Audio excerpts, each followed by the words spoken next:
Hello friends, I am Professor Jadhav PL. Today we will discuss about superstructure. Superstructure is a part of a structure which is constructed above the ground level and which serves the purpose of a buildings intended to use. Superstructure consists of plinth, floor, walls, roofs, windows, doors, beams, columns, sill, staircase, parapet wall, and lintel. This is the cross section of a building which shows the different components of a building.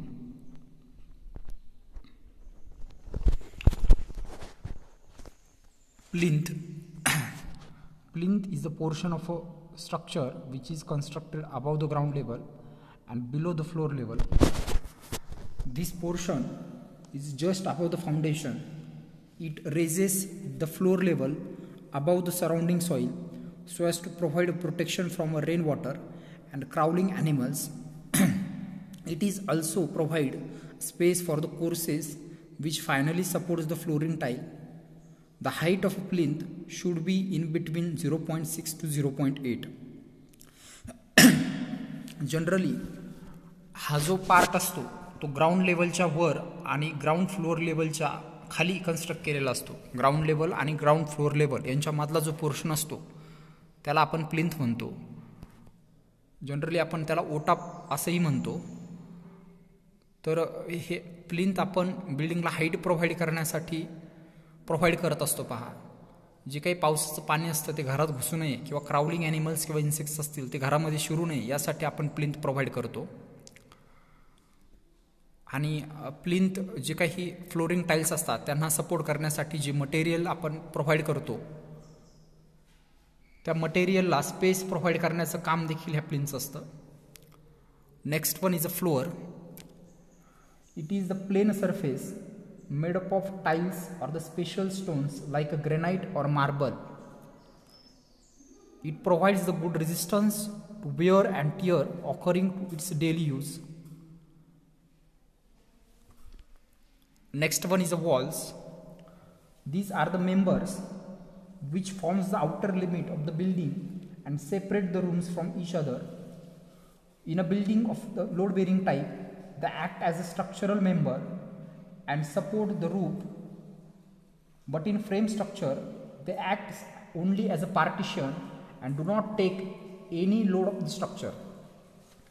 Load bearing स्ट्रक्चरमध्ये वॉलचं वेगळं function असतं आणि RCC frame स्ट्रक्चरमध्ये walls as a partition walls म्हणून त्या ठिकाणी act करत असतात. लोड बेरिंग स्ट्रक्चरमध्ये walls as a structural member म्हणून ॲक्ट करत असतात. पहा, roof. These are the top covering of buildings. They may be flat concrete slab or timber or sloping slopes, or it may be steel or AC sheet roofs. For the sloping roofs, manglore tiles, clay tiles or the slate may be used as a covering. Roof protects from the element like the rain, sun, window, frost and the snowfall. तर बिल्डिंगचा जो छत असतो त्याला आपण roof म्हणतो. Generally ते flat स्लॅबचा असतो किंवा इन्क्लाइन शेपचं रूफसुद्धा आपल्याला पाहायला मिळतं. ज्या ठिकाणी अतिवृष्टीचा जो भाग असतो त्या ठिकाणी आपल्याला स्लोपिंग रूफ्स आपल्याला पाहायला मिळतात. कोकणामध्ये मोस्टली आपल्याला स्लोपिंग रूफ पाहायला मिळतात. पहा, roof protect the element like the rain, sun, wind, frost and snowfall.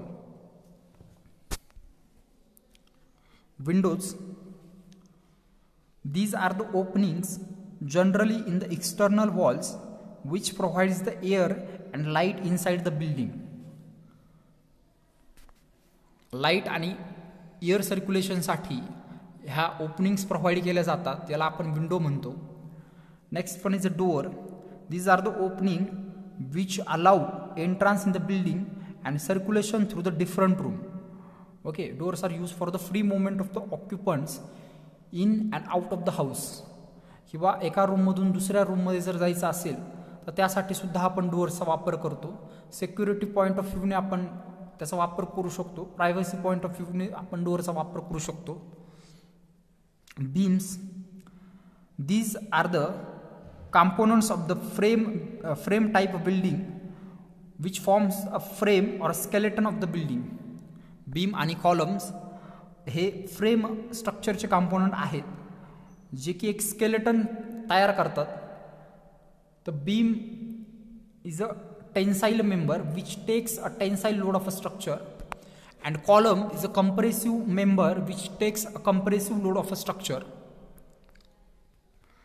Next one is a seal. So seal provides the suitable finish to the window opening. It also affords a protection to the wall below the window. Generally विंडोचा जो bottom part असतो, विंडोचा जो bottom part असतो ज्याच्यावरती window rest असते त्याला आपण सील म्हणतो, किंवा डोअरचा जो बॉटम पार्ट असतो त्याला आपण सील म्हणतो. तर it provides the suitable finish to the window opening. It also affords a protection to the wall below the window.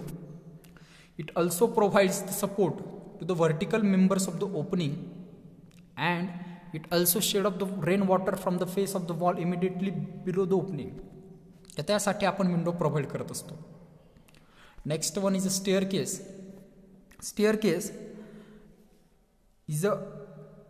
Staircase is a component provided access from one floor to other floor.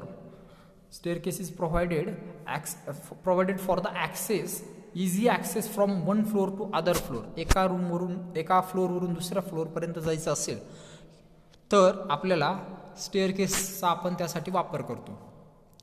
Next, parapet. This is the wall provided for the safety of the users of a terrace. टेरेसवरती एक low height wall टेरेसच्या कडेने आपण construct करतो. Low height wall generally त्याची 1 metre ते 1.5 metre इतकी height असते. It acts as a safeguard for the small childrens on a terrace. त्यासाठी आपण पॅरापेट वॉल हे कन्स्ट्रक्ट करतो. Lintel. It supports the portion of wall over the opening. These are the small beam provided over the opening so that portion of wall over the opening can be supported. ओपनिंगच्या वरती जो एक horizontal member आपण provide करतो जो की ओपनिंगच्या वर असणारा जो काही लोड आहे तो त्याला सपोर्ट प्रोव्हाइड करतं, तर त्या बीमला लिंटेल म्हणायचं. तर आजच्या लेक्चरमध्ये आपण सुपरस्ट्रक्चरचे कॉम्पोनंट्स पाहिले. सुपरस्ट्रक्चरच्या कॉम्पोनंट्समध्ये plinth, floor, walls, roofs, windows, doors, beams, columns, slab, staircase, parapet wall, lintel आणि सील हे सगळे कॉम्पोनंट आपण आजच्या लेक्चरमध्ये पाहिले. ह्या लेक्चरवरून तुम्हाला बिल्डिंगमध्ये असणारे जे काही कॉम्पोनंट आहेत ते आयडेंटिफाय करता येतील आणि ते कॉम्पोनंट ते कोणत्या उद्देशाने त्या ठिकाणी इन्स्टॉल केलेले आहेत किंवा त्याचं काय फंक्शन आहे बिल्डिंगमध्ये, तर ते आपण आजच्या लेक्चरमध्ये पाहिलं. नेक्स्ट लेक्चरला आपण पुढचा टॉपिक पाहणार आहोत. थँक्यू.